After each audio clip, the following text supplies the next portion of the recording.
testing today. I have it on high. It's been on high for about an hour. I wanted to take a few temperature readings. And it's pretty hot. Top of the stove's pretty hot, over 400 degrees.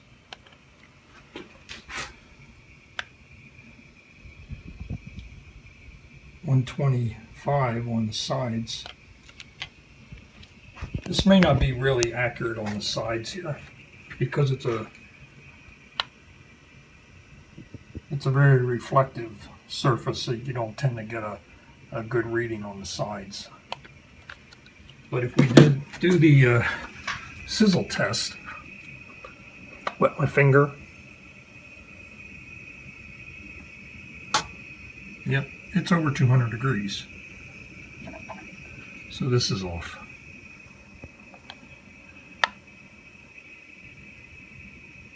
I'd have to put like gray or black paint there. Obviously, I'm not going to put paint there, but you want something dark.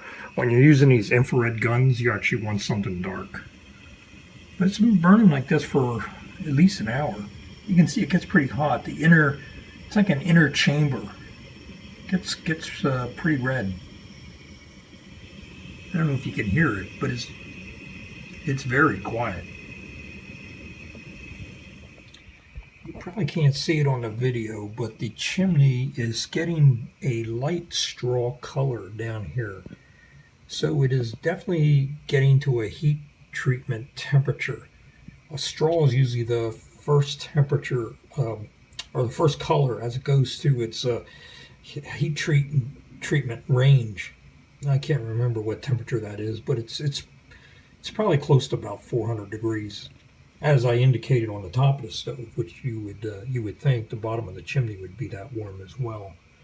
And even though you probably can't see it, it's a straw color all the way up to about there. So it's probably in around 300 degrees. Here's the teak for the top, on top of the cabin. I've already drilled in a hole. And as I said before, I'm going to have to take this to the boat because the cabin top is sloped. I'm going to have to, mark this to get the right slope, bring it back home, and trim it. And I think at that point, once I have it set at the right trim, then I'm going to cut this round. I don't want to cut it round yet because I want to work on a flat surface when I use my bandsaw, so I can slide it past the bandsaw at the right angle. And then what I'm going to do is get a piece of stainless steel, and I'll at the right thickness, and I'll insert that just to protect the teak from the heat of the chimney. Even though the chimney doesn't get super hot, it's probably around 200 degrees. So it wouldn't hurt the wood, but it can't hurt to use something like this. And once that's in, I'm going to cover the top with a piece of stainless steel.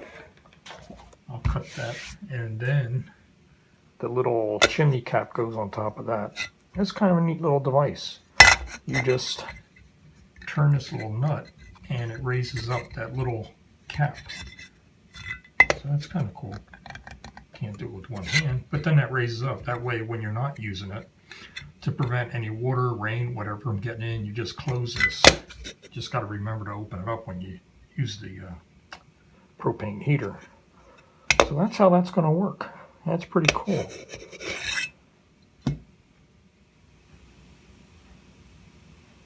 Nice heat. Some of you may be wondering why I gave up on the kerosene wood stove. So if you missed some of my earlier episodes, I'll just briefly go through that. I tried a lot of testing with that, and I just couldn't get along burn time using wood. So yeah, I kind of gave up on it. Sometimes you just got to know when to hold them and when to fold them. So I'm not going to put something on my boat that I either don't trust because I'm using a fuel like kerosene that is jury-rigged, or I'm just not going to get the burn time. So that prompted me to go to a propane stove.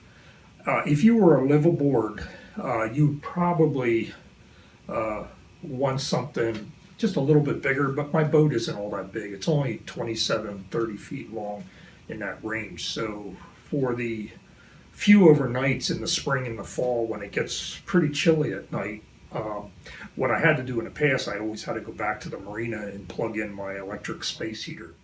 It worked, but there's a lot of times when you just want to stay at anchor.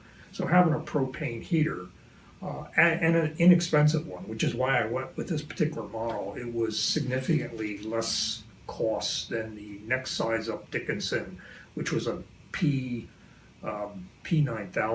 which I know other people have used. I know Alfie up in the Vancouver area, he has one, and he loves it. He's told me it works great. He has no trouble with it. So I almost bought that. The only reason I went with this is I got a good deal from a marine company for about $400, $415. That included shipping, everything. I got a coupon, so I really couldn't beat that price.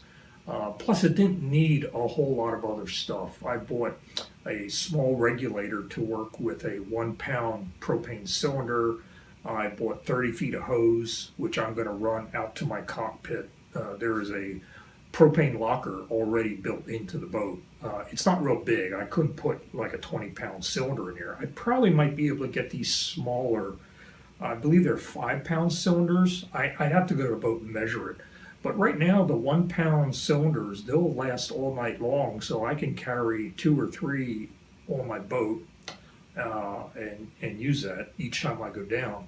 Plus, I bought a refill adapter. So rather than buy these expensive little 1-pound cylinders, I can refill them at a fraction of the cost by just hooking them up to my 20-pound gas grill cylinder.